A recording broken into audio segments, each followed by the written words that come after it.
How's it going, everybody? Welcome back. This is Philip again. Once again, that's my hand you see drawing the image on the screen. And today we're doing 1940s Earth 2 era Flash. The reason this particular part of the video is the preview is I did something a little different this time. Generally, I do pretty standard operating procedure of pencil, then ink, then color.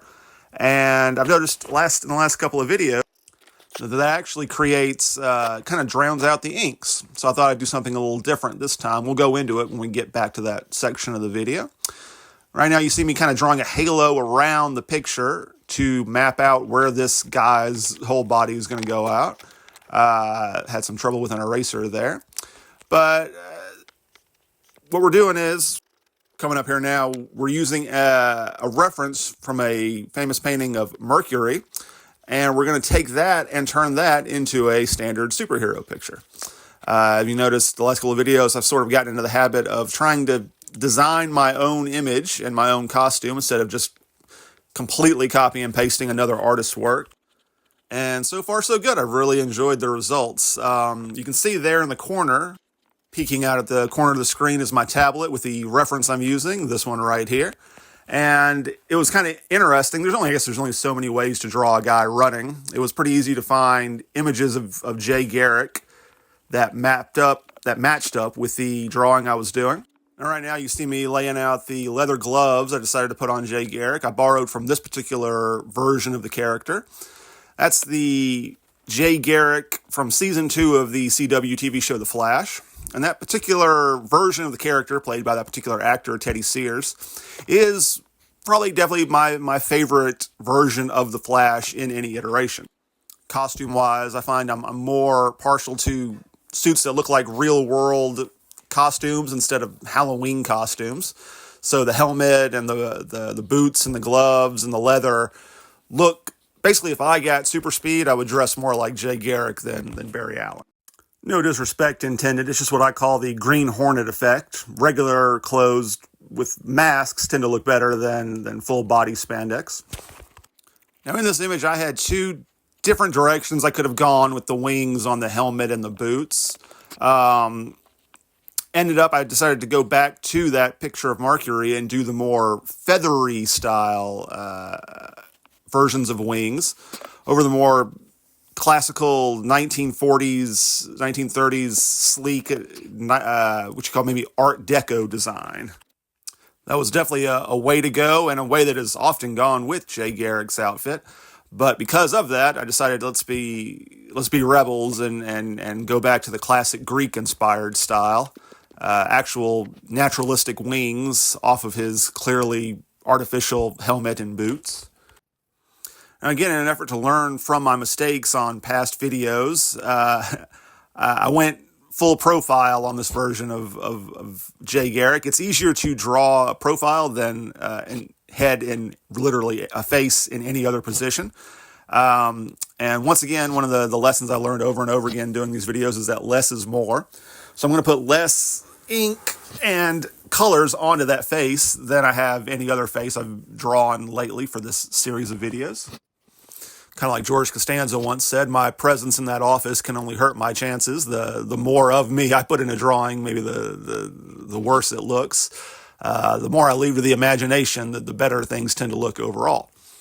And the reason I wanted to draw the Flash today has been, as I've drawn over the past few weeks for this YouTube video series, my main goal, my overall goal, is to get good enough to be, a professional artist.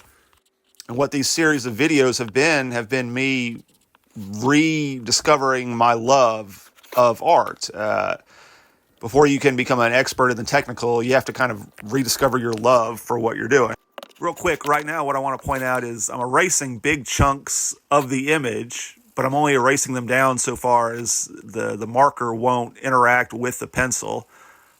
You can still see the picture there, and so can I. And I'm using the remains of the pencils as the framework for putting down the colors. Again, like I said earlier, my goal was to experiment and see if it was possible to, like layers in Photoshop, put color down first and have the inks on top of it. It would make the ink stand out a little better. But back to my reason for drawing the Flash, once again referencing the CW TV show. It's an interesting phenomenon on that show that's kind of stuck with me for years. The character Barry Allen gets struck by lightning, gets super speed. He can run, I don't know, 1,000,000 miles an hour. And then he meets other speedsters that are faster than he is. And he's like, how is that possible?